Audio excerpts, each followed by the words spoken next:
Hey, this is John Rickar with Minnesota Lands and Homes coming to you with step 4 on how to buy a home. And well, all you got to do is write an offer. That seems simple enough, doesn't it? But there's actually a little bit more to it. Let's just say the home is listed for $200,000. Don't you just write up an offer? Hey, I'll buy this for $200,000 and that's it? Well, it could be, but there's usually a lot more to it.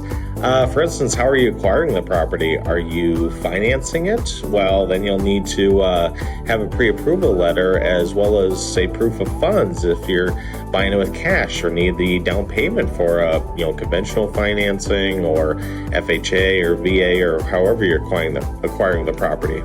Are there any certain events that maybe need to take place in order for you to acquire that property? Do you need to maybe sell your current home in order to afford or get the funds to purchase this one?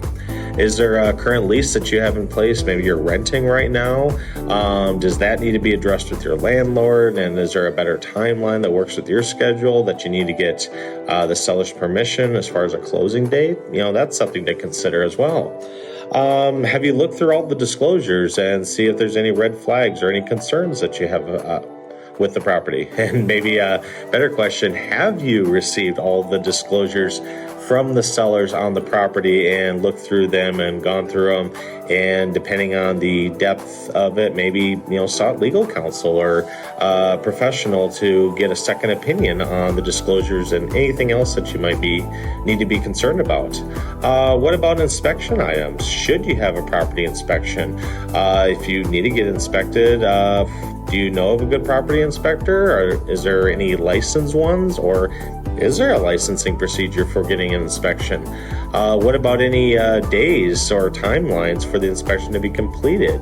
What if there's certain things that maybe you're fine with, but maybe the bank or the loan originator or officer says, nope, this needs to be fixed, or this needs to be updated, or this needs to be removed, or something along those lines needs to happen before they'll lend you the money to purchase that home? Are there any easements to worry about on the property? Any liens? Any unpaid taxes? What about a mechanic's lien? What about current assessments? Are there any on the property? Are there any upcoming assessments that you may need to worry about? Is there maybe any preferential tax treatment to the home where you might get a surprise when the next year's tax bill comes in? I myself personally can share quite a story with that if I get the privilege and honor of becoming a real estate agent. What about any serious hazards on the property? Do you need to worry about wells or septic tanks? Or is there a well? Is there a septic tank? Is it up to code?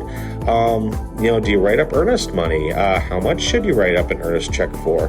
Better yet, who gets the earnest money? How is that processed, handled, held?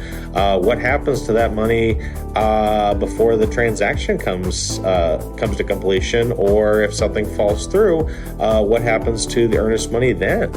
Now, this is just a short, not all-inclusive list, but just a few things to consider. And if any of these questions you don't have the answers for, or maybe you're unsure of, well, that's just one more reason why you should always work with a licensed, professional, and ethical agent, such as myself or any of our team members here at Minnesota Lands and Homes Real Estate.